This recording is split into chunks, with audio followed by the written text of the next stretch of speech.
Habla Anaí Rodríguez González en este subprograma Mundo Forense. El día de hoy estamos transmitiendo desde la página de Facebook de Canal Yus Multimedia de la Facultad de Derecho de la UNAM. Le queremos dar las gracias a la doctora Sonia Venegas Álvarez, directora de la Facultad de Derecho, a la doctora Irene Emilia Trejo Hernández, jefa de la División de Universidad Abierta de la Facultad de Derecho, y a Eduardo Ramírez y al equipo que se encuentra en cabina. Muchas gracias por propiciar el espacio. Les recordamos que estamos en la plataforma de Canal Yus Multimedia y el programa se retransmite por la plataforma de la Escuela Nacional de Ciencias Forenses, en donde nos pueden dejar sus preguntas y comentarios para la invitada del día de hoy. Les damos la más cordial bienvenida. Hoy nos acompaña la doctora Mónica González Contró para conversar sobre el tema Violencias y Derechos Humanos de la Niñez. Me voy a permitir leer una breve semblanza de nuestra invitada. Ella es investigadora del Instituto de Investigaciones Jurídicas de la UNAM, está especializada en Derechos Humanos, Género y Derechos de Niñas, Niños y Adolescentes. Es profesora de asignatura de la Facultad de Derecho y coordinadora del Diplomado sobre el Derecho a la No Discriminación. Fue secretaria académica del Instituto de Investigaciones Jurídicas desde del 2011 al 2015 y abogada general de la UNAM del 2015 al 2020. Actualmente es la directora del Instituto de Investigaciones Jurídicas. Ha sido consejera de la Comisión de Derechos Humanos del Distrito Federal e integrante de la Asamblea Consultiva del Consejo para Prevenir la Discriminación de la Ciudad de México. Consejera de la Comisión Nacional de Derechos Humanos, integrante del Consejo Consultivo del Sistema Nacional de Protección Integral de Niñas, Niños y Adolescentes e integrante de la Junta Directiva de la Defensoría Pública Federal y actualmente es supernumeraria de la Academia Mexicana de Jurisprudencia y Legislación AC. La niñez es una etapa crucial en el desarrollo humano, por lo que es necesario asegurar que se crezca en un entorno seguro y protegido. Sin embargo, millones de niños y niñas y adolescentes día a día se enfrentan a situaciones de violencia. Estas violencias pueden tomar diferentes formas, como actos de humillación, agresiones físicas, agresiones sexuales, negligencia, omisión en el cuidado y agresiones psicológicas, entre otras.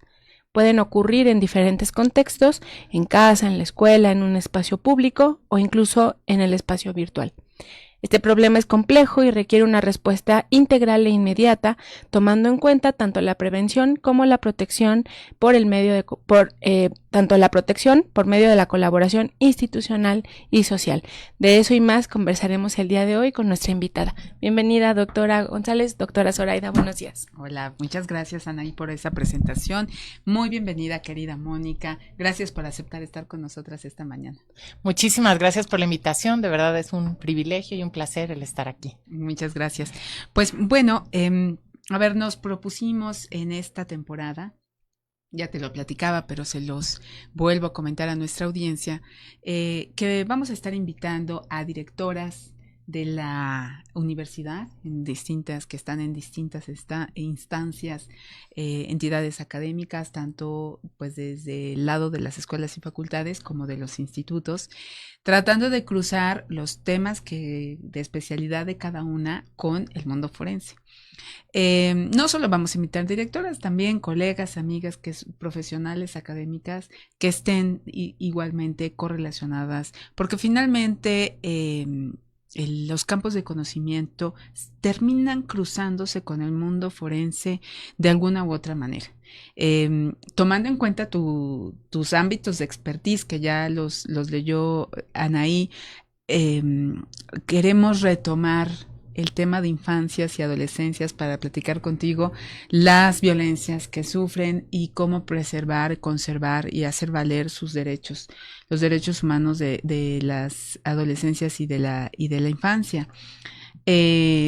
Entonces vamos a comenzar por tratar de contextualizar, y yo creo que esta es una conversación pues sobre todo de amigas, de colegas, y me gustaría mucho, tomando en cuenta quiénes son las personas que nos están escuchando, que principalmente son alumnos de la Facultad de Derecho o de la Escuela Nacional de Ciencias Forenses, que nos cuentes un poco más de ti, aun cuando ya te presentaron muy formalmente, que nos cuentes de ti profesionalmente, cómo es que llegaste a acercarte a estos temas.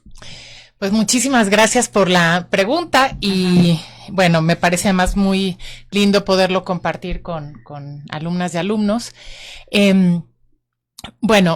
Yo estudié la licenciatura en Derecho e hice el servicio social con una organización que sigue trabajando con poblaciones callejeras, que es la Fundación Por Niños de la Calle, se llamaba, así se llama esta fundación, que lleva muchos años, y esta tenía un programa muy completo, lo sigue teniendo, en donde atendía sobre todo a niñas, niños y adolescentes en situación de calle, y tenía contacto con algunos grupos de poblaciones, se ofrecía un espacio cada fin de semana en donde podían iban a jugar, tenían actividades lúdicas, manualidades, etcétera, y esto era con el fin de que pudieran tener como un paso previo a después ir a un centro de día y posteriormente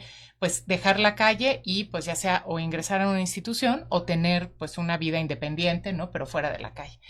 Yo participaba los sábados en estas actividades, íbamos a un deportivo, al Deportivo Francisco Javier Mina, muy cerca del centro histórico, atrás del cementerio de San Fernando, y entonces iba todos los sábados y tenía actividades, participaba en estas actividades con las personas, sobre todo eran adolescentes. El único requisito es que dejaban las sustancias que tenían en la puerta, ¿no? Pasaban ahí un rato y después pues se las podían volver a llevar. Y estuve yo ahí después de hacer el servicio social como voluntaria algunos años, y hubo un acontecimiento que a mí me marcó mucho y me generó muchísimas dudas, porque ellos vivían eran varios grupos, pero uno de ellos vivía en una casa abandonada, tal cual semiderruida, y entonces en una riña que tuvieron a causa de pues un chavo estaba molestando a una chava, el otro entró a defenderla y estaban los dos, pues habían consumido sustancias y pues uno mató al otro, ¿no? Y para mí, además de ser como muy fuerte el pensar que eran pues dos chicos que yo conocía, despertó muchísimas preguntas, decir, bueno, y estos chavos, nunca usaban sus verdaderos nombres, ¿no? Siempre tenían un nombre que era un alias, ¿no? Que ellos utilizaban como les gustaba que les llamaran, ¿no? Pero yo decía, pues si ellos no tienen identificación, viven en la calle, ¿cómo es el proceso? ¿Cómo saber si son mayores o menores de edad? La verdad es que eso a mí me marcó mucho, ¿no? Y generó muchísimas preguntas. Y a la hora de hacer la tesis de licenciatura, yo había platicado con un profesor que trabajaba el tema de derechos humanos, a quien le pedí que me dirigiera la tesis. Él me dijo, ¿por qué no la haces sobre este tema?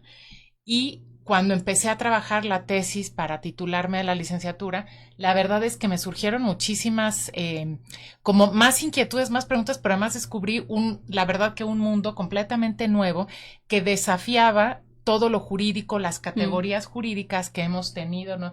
En cuanto, sí, a la responsabilidad penal, pero además el tema de la universalidad de los derechos humanos, ¿no? Cómo se aplicaba a las niñas y adolescentes. Me di cuenta de que era como un gran hueco, específicamente desde la perspectiva de la filosofía y la teoría del derecho, ¿no? Porque no está construida para las personas menores de edad. Y después, cuando me fui a estudiar el doctorado, pues decidí continuar con este tema, ¿no? Y entonces ahí me he ido especializando y cada vez estoy más convencida y llego a la conclusión de que el reconocer a niñas, niños y adolescentes, a las infancias y adolescencias como titulares de derechos, desafía la forma en la que hemos concebido el derecho, pero además desafía también y como las categorías que hemos utilizado, ¿no? Una muy clara y la coloco, si quieren después hablamos, este tema de la capacidad de goce y de ejercicio, que cada vez encuentro yo que es una disfunción, es una falacia absolutamente, y que desde la perspectiva, o sea, que podía pues ser muy útil cuando tenemos una visión mucho más formalista del derecho, ¿no? Que pues como que esto se establecía casi como una verdad, ¿no?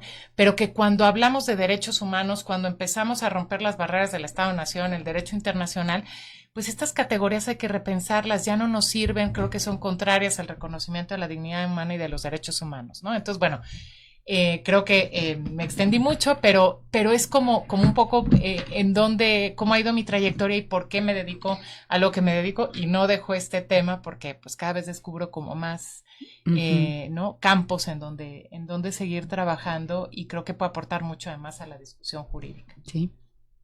Sí, además me parece que esta parte como de cómo se desafían estos conceptos en cuando hablamos de infancia, sobre todo de infancias. Creo que en el tema de las adolescencias, en ciertas edades o en ciertos grupos etarios, pues hay como esta posibilidad de hablarlo, ¿no? De decir, incluso como una parte natural de ser adolescente, de confrontarse con la autoridad, de decir, me está pasando esto. Pero con las infancias yo creo que ese tema es todavía mucho más delicado, ¿no? Porque al final, pues están en una situación de doble vulnerabilidad, ¿no? A veces frente al Estado sí, pero también en los espacios que tendrían que ser bien seguros, necesitan a una persona que es quien lleva la voz, ¿no? Quien ayuda a lo mejor a decir, bueno, estas son sus necesidades, estas son como las situaciones que a lo mejor están enfrentando, los desafíos, y eso no siempre pasa, ¿no? Entonces, yo siempre he pensado en ese tema, ¿cómo hacemos para que los niños y las niñas y los adolescentes tengan como, y las adolescentes, como ese vínculo, esa posibilidad de decir, me está pasando esto, estoy viviendo esta situación, sin tener a veces que transitar por esta mirada del mundo adulto, ¿no? Que creo que pues sigue permeando mucho. En ese sentido, lo que yo quiero preguntarle, doctora, es, en este tiempo que usted ha abordado estas temáticas, ¿cuál es la situación que tenemos actualmente en el país en el abordaje de las violencias que viven los niños, las niñas y los adolescentes? Pues es una pregunta muy relevante porque niñas, niños y adolescentes viven muchos tipos de violencias que están poco visibilizadas y que hace falta su reconocimiento desde la perspectiva jurídica, me parece, pero también desde la perspectiva social. Porque efectivamente, como tú decías, ¿no? Hay como el estatus jurídico de las infancias y adolescencias, por cómo hemos construido nuestro sistema jurídico, es muy particular y coloca a las infancias y adolescencia en una condición de mucha vulnerabilidad. Porque hasta los 18 años, lo que nos dice primero el derecho es que no somos ciudadanas y ciudadanos, ¿no? Eso lo dice la Constitución, que no tenemos capacidad de ejercer nuestros propios derechos, pero además estamos sujetos a la patria potestad, que es una figura que ha permeado pues la construcción y el reconocimiento de los derechos de niñas, niños y adolescentes, porque presupone que las infancias y las adolescencias están, digamos, se enfrentan al derecho o entran en contacto con el derecho a través de las personas que ejercen la patria potestad. Y hay digamos, un presupuesto que también es una falacia y que es que las niñas y los niños en las familias están protegidos. Exacto. Y que además están bien representados ante el derecho, ¿no? Y a mí me gusta siempre citar a Emilio García Méndez, un gran niñólogo, como nos llamamos quienes estamos en esta disciplina, que dice, la familia es el espacio del cuidado, del amor, de la ternura, pero también es el espacio de la violencia, del abuso y de muchas cosas que ocurren, ¿no? De la vulneración de los derechos. Entonces, el problema es que seguimos, a pesar de que hemos avanzado en el reconocimiento formal, seguimos con estos presupuestos desde nuestra propia Constitución, los tratados internacionales, la Convención Americana, la Declaración Universal, tiene como esta cosa cultural, digamos, en el presupuesto de la construcción del reconocimiento de los derechos humanos. Y creo que es muy importante empezar, bueno, a problematizar, ¿no? Cómo superamos estas categorías, ¿no? Porque desde luego que las niñas y los niños tienen derecho a tener una familia, pero cómo superamos estas categorías, cómo avanzamos en el reconocimiento de los derechos y cómo reconocemos las violencias que además son múltiples y y muy diversas, ¿no? Yo he tratado como de pensar a partir de pensar las violencias hacia las mujeres como en varias categorías de lo que serían las violencias, ¿no? El maltrato hacia la infancia, la adolescencia, y tenemos, ¿no? En primer lugar, el que está más visibilizado, que es el maltrato, la violencia familiar, que es la que se da al interior de las familias. Pero ojo, no es solamente los golpes, los castigos, sino tiene que ver con muchas otras cosas, ¿no?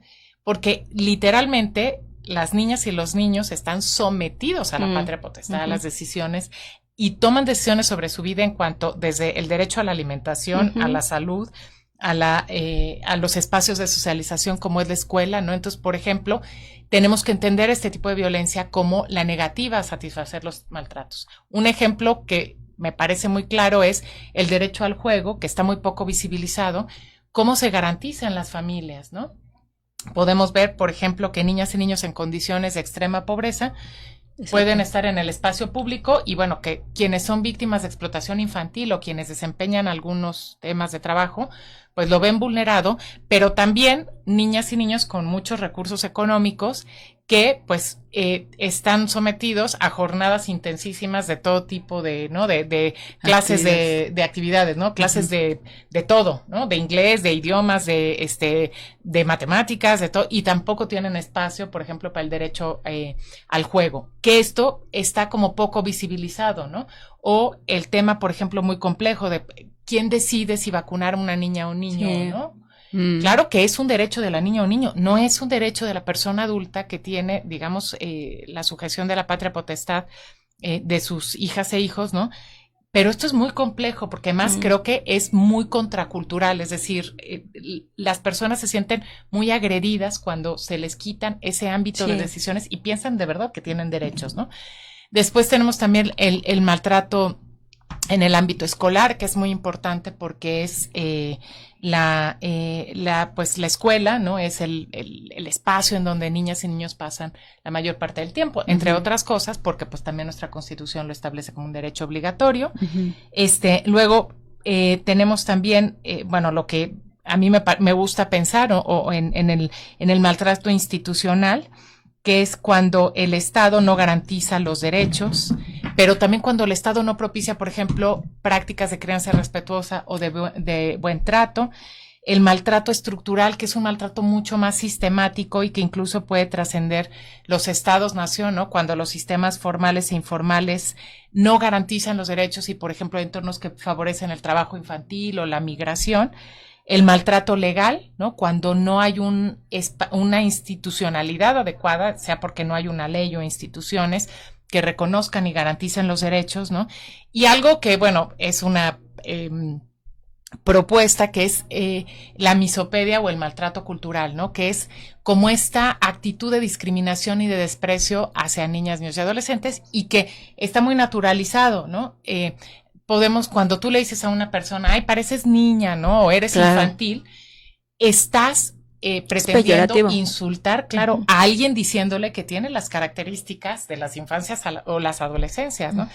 Y me parece que esto es algo que tenemos que empezar a reflexionar porque es una actitud como la misoginia, la homofobia, la transfobia, que hace algunos años también decirle a un hombre que parecía mujer era un insulto y hoy esto nos parece inadecuado. Hemos logrado ya decir, no, es que esto no puede ser un insulto, el decirle a un hombre que parece mujer, y creo que tendríamos que ir transitando hacia en esta misma ruta, hacia niñas, niños y adolescentes, pero pues hay muchas dificultades y mucha resistencia cultural, ¿no? Sí, claro, eso lo entiendo.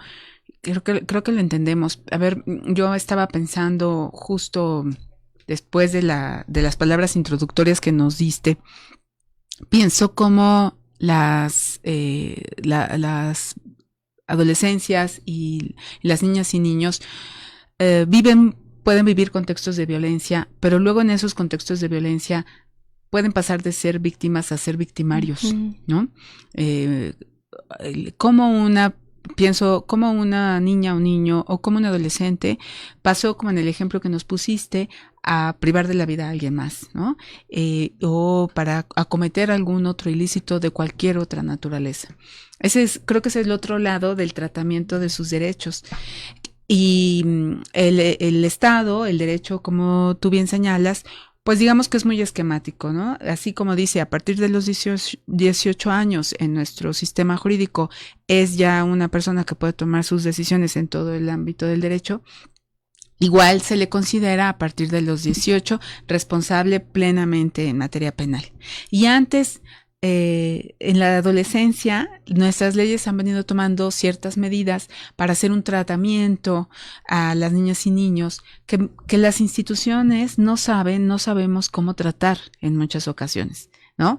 Cómo acercarte a un niño o niña o a un adolescente que ha cometido alguna infracción, que tiene, que quisiéramos encauzarlo, vamos a decirlo de esa manera, para que pueda seguir con su vida de una manera normal y tener un desenvolvimiento sano para llegar a ser un adulto.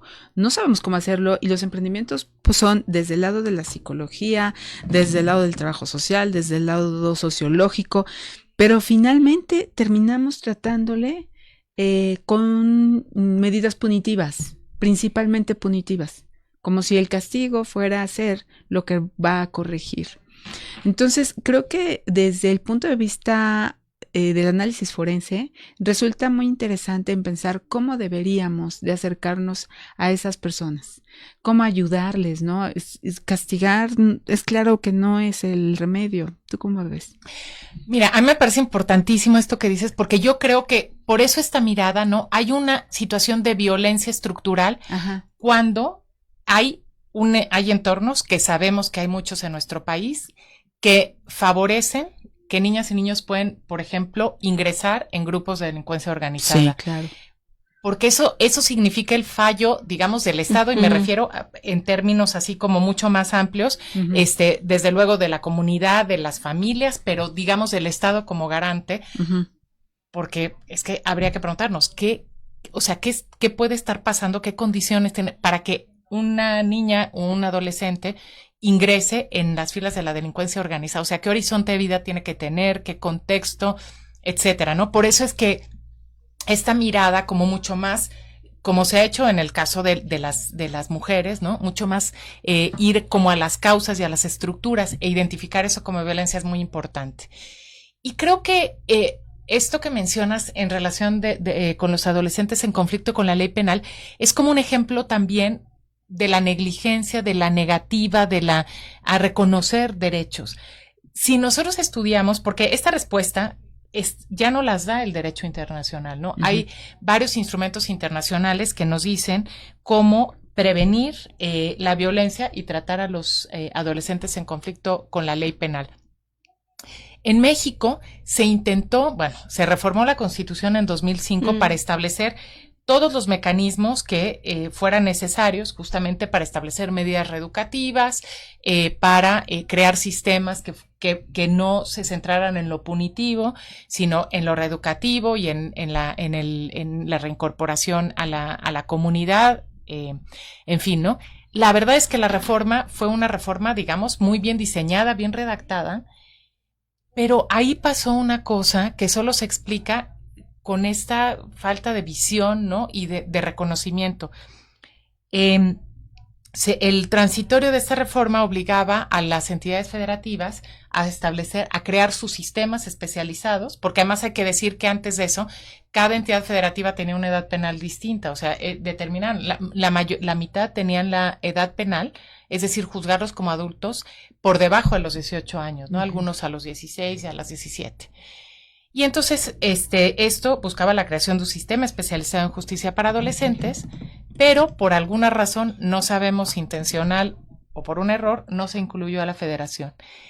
Y varias personas que estuvimos, digamos, empujando la ley, la creación de los sistemas, insistimos en que era importante que la federación, que conocía de los delitos más graves, pero que además era quien más recursos tenía, emitiera una ley y creara un sistema que tuviera realmente pues todas estas características, y esto no pasó hasta 2015. Y claro, se llegó muy tarde. ¿Qué fue lo que pasó en el Inter?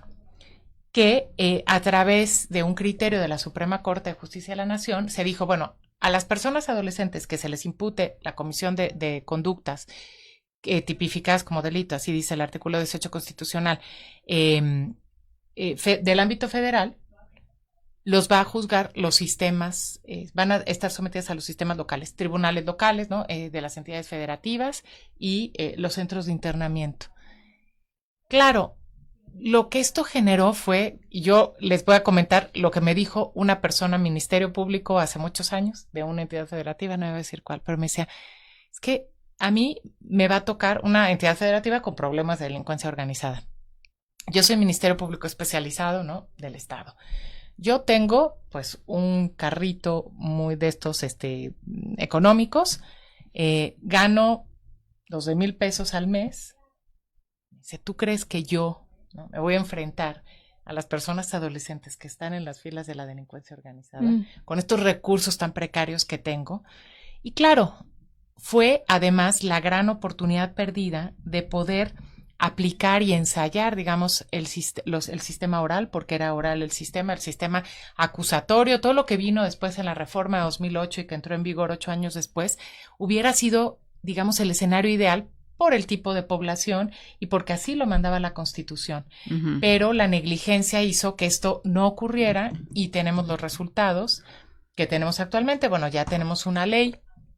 Creo que la ley está en general bien, pero si no hay recursos económicos, si no se entiende de verdad que la inversión en las personas adolescentes es la mejor inversión que podemos hacer, no vamos a llegar a ningún lado. Entonces, sí es necesario para aplicar la ley el dotar de recursos, por ejemplo, para que los centros de internamiento, que es realmente sean el último recurso como establece la Constitución, uh-huh, que tengan medidas reeducativas y que además toda la serie de medidas que contempla la ley federal y las leyes locales puedan ser aplicadas, pero es que se requiere de recurso porque, por ejemplo, pues para medidas de trabajo comunitario, pues es necesario tener toda una estructura, claro, ¿no?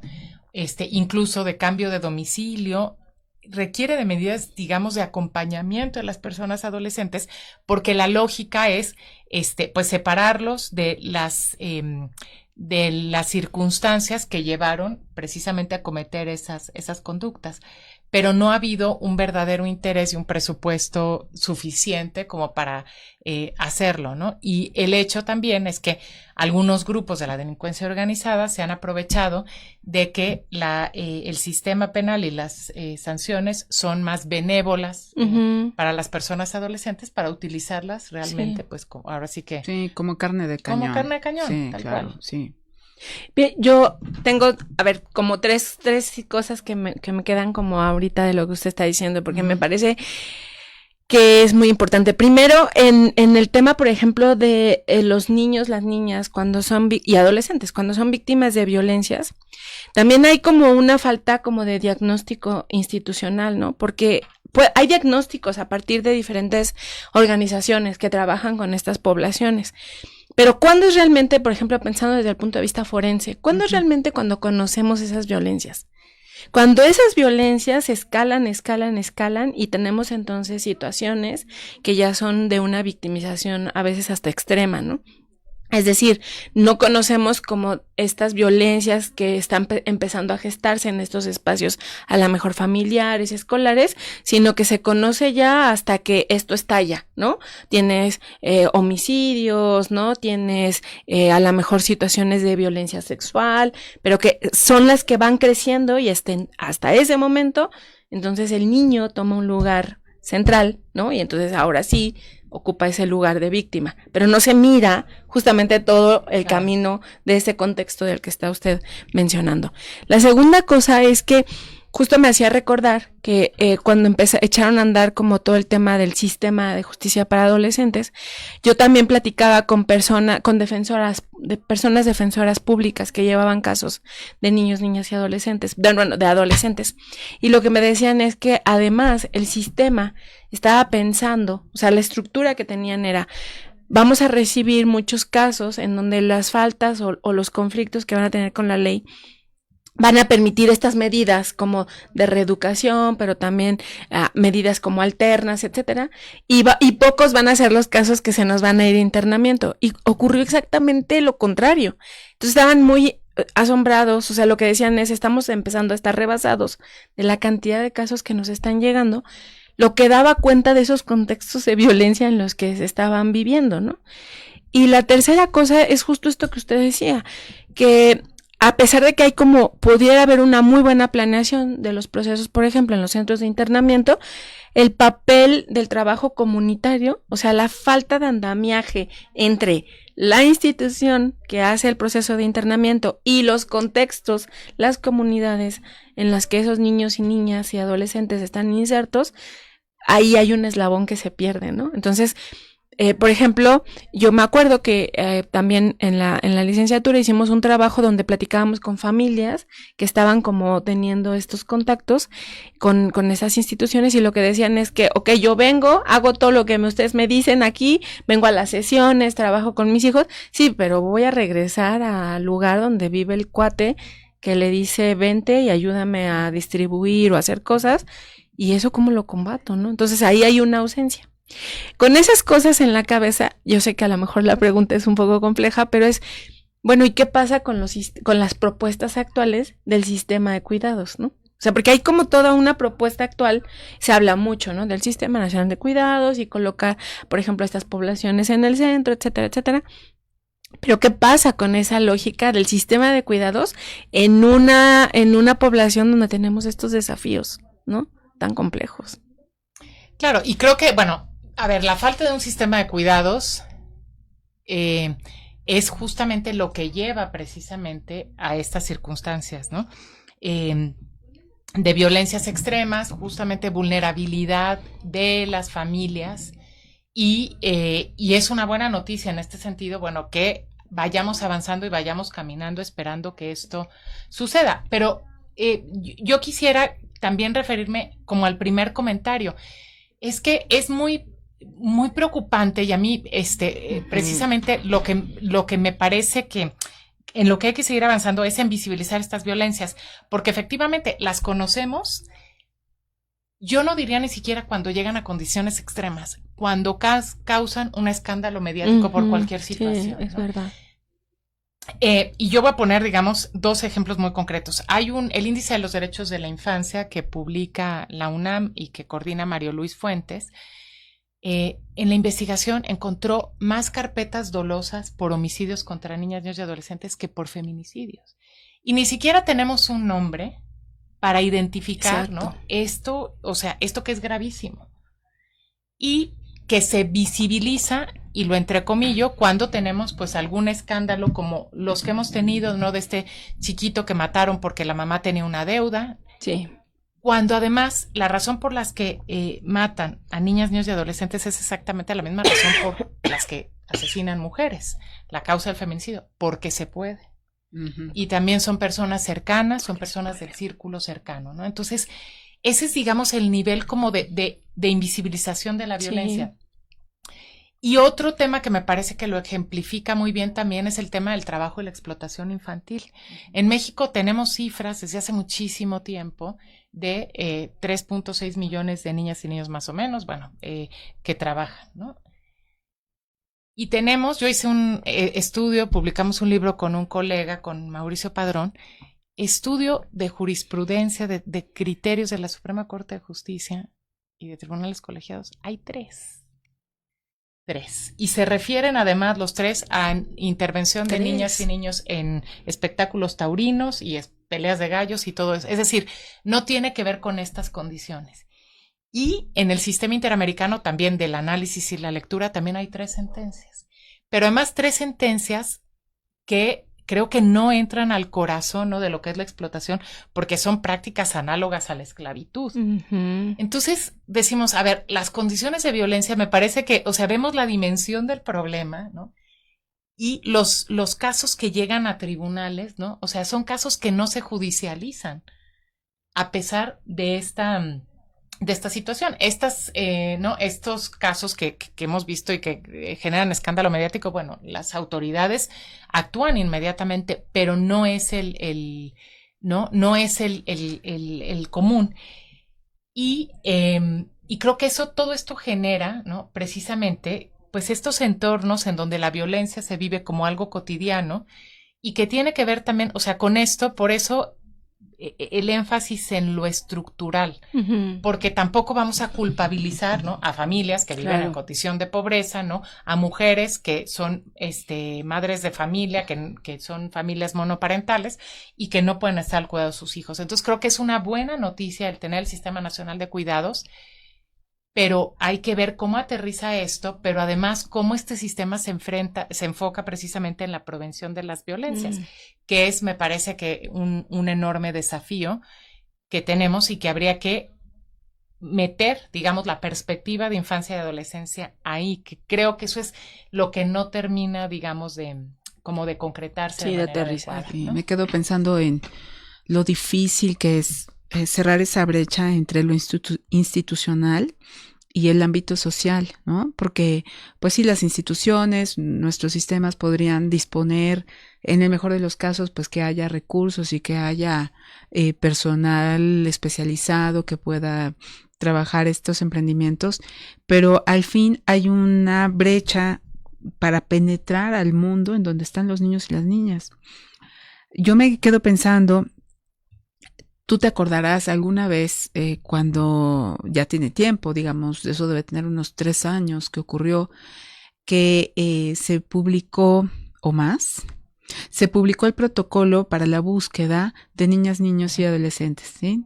Lo estuvo trabajando la Comisión Nacional de Búsqueda y estuvimos en una mesa juntas. Sí, pandemia. En pandemia, sí, entonces tiene más tiempo de esto. 2019 me parece, 20. No, tampoco. Pandemia, sí, 20, ¿no? Sí, pero fue un poquito más para acá, sí, cuando se publicó este protocolo. Y platicábamos sobre el fenómeno, ahí estoy viendo el fenómeno de desaparición de niños y niñas y adolescentes, pero también con la misma Comisión Nacional de Búsqueda se estudió el fenómeno de los niños y niñas buscadores, ¿no? O sea, una cosa es el enorme problema de que entre esa población de personas que desaparecen se encuentren los menores de edad, pero también el enorme problema de que de que los niños ahora sean buscadores. Eso a mí me pareció verdaderamente sorprendente, pero muy explicable. A ver, si tenemos, hoy día hay oficialmente más de 130,000 personas desaparecidas, y entonces eso significa que por lo menos hay 130,000 familias relacionadas con la desaparición y que se encuentran buscando. Entonces, quienes están estudiando este fenómeno, pues resulta que las mamás se van a buscar, que las familias se desintegran y que los niños también tienen que buscar. Entonces las violencias son de tantos tipos. Yo lo que me parece dificilísimo de poder ir tocando es cómo desde las instituciones y desde los planes y de los buenos deseos que se puedan tener, penetramos a esa barrera en donde están los niños y niñas en su familia, sufriendo y padeciendo lo que les correspondió por tener personas desaparecidas, familiares desaparecidas, o por ser ellos mismos partes del fenómeno de desaparición. No, claro, y esto es muy importante porque es lo que tenemos creo que en México es una debilidad institucional brutal, ¿no? No están presentes las instituciones del Estado cuando las personas lo necesitan, ¿no? Porque, y aquí en el tema de los cuidados, bueno, ¿qué pasa? Digo, en primer lugar, el tema de la desaparición, pues es, ¿no? Brutal, y no se ha entendido y no se ha hecho cargo, creo que no nos hemos hecho cargo como sociedad del impacto social que tiene, ¿no? Porque efectivamente las familias se desintegran, pero además, pues hay testimonios de hermanas o hermanos de personas desaparecidas que dicen, perdí a mi hermano o a mi hermana y a mi mamá, ¿no? Porque mi mamá, o sea, para mi mamá acabó el mundo en el momento en que desapareció porque se dedicó a buscarlo, ¿no? Y creo que ahí es donde el Estado tiene que intervenir, o sea, tiene que estar presente, claro, en decir, bueno, ¿cómo acompaño a estas familias en esta perspectiva mucho más integral, ¿no? Como tú dices, no es solamente cómo acompaño a las madres buscadoras, ¿no? Sino cómo acompaño a estas familias y a estas niñas y niños que se quedaron sin cuidados, que sufren además, digamos, la desaparición de una persona cercana y bueno, esto que van a buscar. Que van a buscar, salen a repartir volantes, van a las campañas y también están participando y preguntando. Me acuerdo que hay casos, no sé, de niñas que iban y decían, le pedían a su presidente municipal o presidenta, ayúdenos. Les toca ejercer un papel que no corresponde con su edad, ¿no? Y que ya les marca la vida para siempre. Si no fueron las personas desaparecidas, son parte de todo ese contexto social de personas que están buscando. Y yo veo a una población enorme que puede llegar a ser muy significativa en nuestro país. O sea, al paso del tiempo, la gente sigue desapareciendo. Entonces, más familias están siendo perjudicadas. Eso se va a volver un fenómeno social completamente marcado para la población mexicana. Claro. Ya lo está haciendo. Y las niñas y los niños es que de entrada pierden su infancia, es decir, porque una niña o niño que tiene, ¿no?, que dejar su educación, su tiempo de juego, de esparcimiento, la socialización, la vinculación, ¿no?, primaria, etcétera, por salir a buscar, pues, o sea, no está viendo garantizados los derechos que les corresponde ejercer como niña o niño. Además, ¿no?, del impacto que esto, desde luego, tiene a largo plazo, ¿no? ¿Qué tipo de sociedades vamos a tener, ¿no?, con personas que vieron, o sea, sufrieron una vulneración de los derechos tan brutal, ¿no?, como es estar en un contexto de un familiar desaparecido?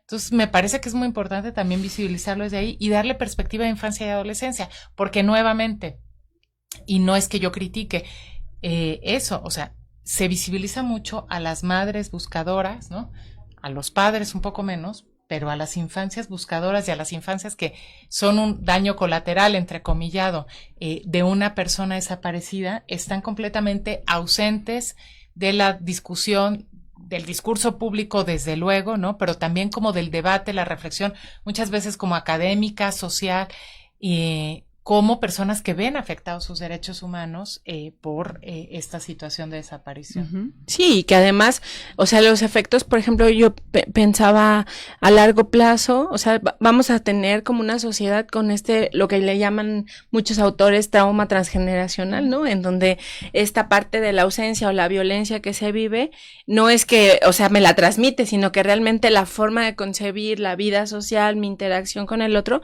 se trastoca, ¿no? Se rompe. Ahorita me hicieron recordar una entrevista que le hicieron a Alicia de los Ríos, ¿no? Que es una buscadora, ¿no?, de su mamá, Alicia de los Ríos Merino, que desapareció durante la Guerra Sucia. Y entonces ella decía, una cosa que yo creo que sí nos deben, ¿no?, a esos niños y esas niñas que fuimos en ese momento, es justamente el silencio, ¿no? O sea, nadie explicaba qué es lo que estaba pasando. O sea, yo simplemente sabía que salían, que no podía hablar ciertas cosas, ¿no?, que había que cuidarse, que nos teníamos que mudar, que había que estar atentos a ciertas dinámicas, pero nadie me dijo, pasó esto, ¿no? Lo vine descubriendo cuando ya me hice adulta y eso me fue acompañando. Entonces, también creo que esta parte de visibilizar esa realidad que al final está ahí enfrente.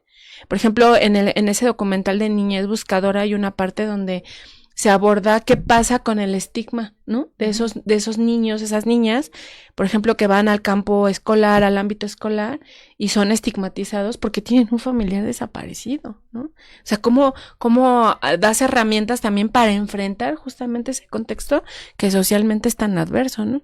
Y en ese sentido, pensando ya un poco como en la parte del cierre de la entrevista, doctora, a mí me gustaría preguntarle, bueno, ¿y la ciencia forense qué puede hacer justamente para aportar a todo esto que hemos estado platicando, ¿no? Usted desde su campo de investigación, desde todo lo que usted ha estado revisando, ¿cuál es el papel de la ciencia forense en este trabajo con las infancias y las adolescencias?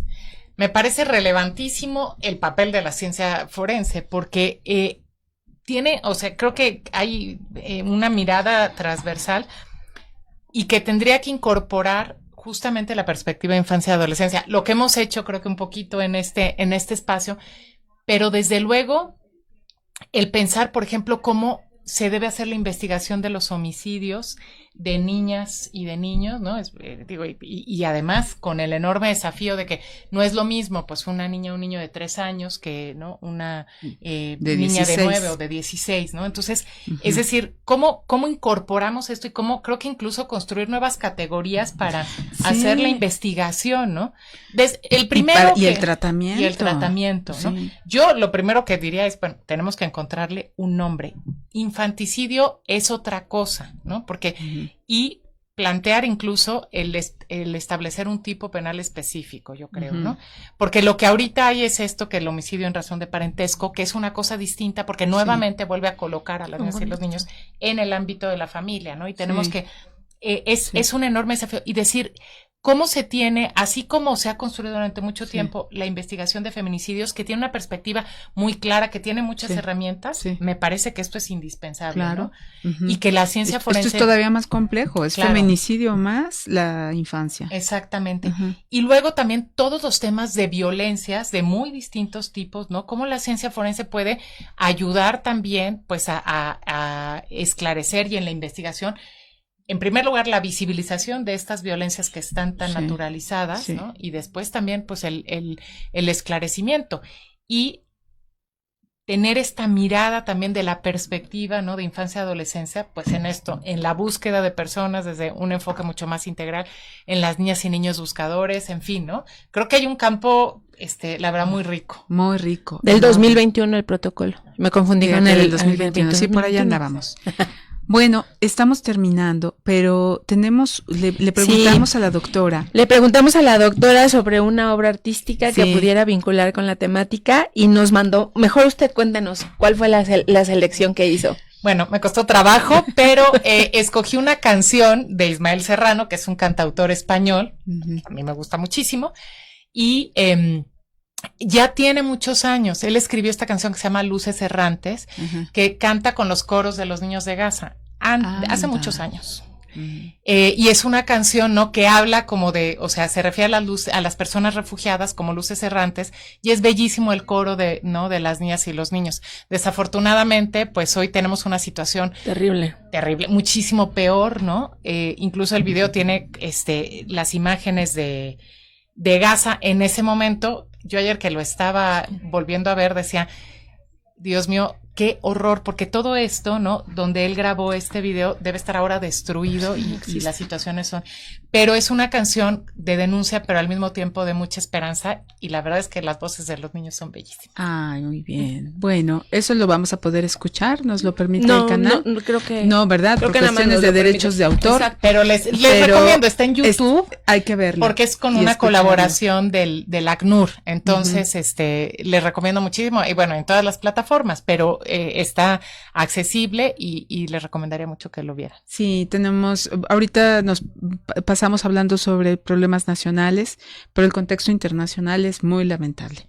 Entonces nos falta, hay mucho que decir sobre los derechos de la infancia y de las adolescencias, y qué bueno que te tuvimos aquí como persona especialista en la materia, y además pues poder tener la oportunidad de cruzar nuestros temas con los temas que son al fin de todos, ¿no? Preocupación de todos. Muchas gracias por atender a este programa esta mañana. Les invitamos a que nuevamente nos sintonicen el miércoles que viene en otra entrevista con una persona experta. Y muchas gracias, querida Mónica González Contró, por haber aceptado estar con nosotras esta mañana. Gracias, Anaí. Al contrario, muchas gracias. Aprendí muchísimo, es lo único que les puedo decir. Gracias. Muchas gracias. Nos vemos. Gracias.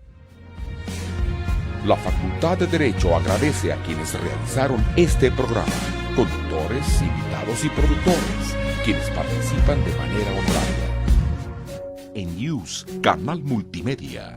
Derecho a tus oídos.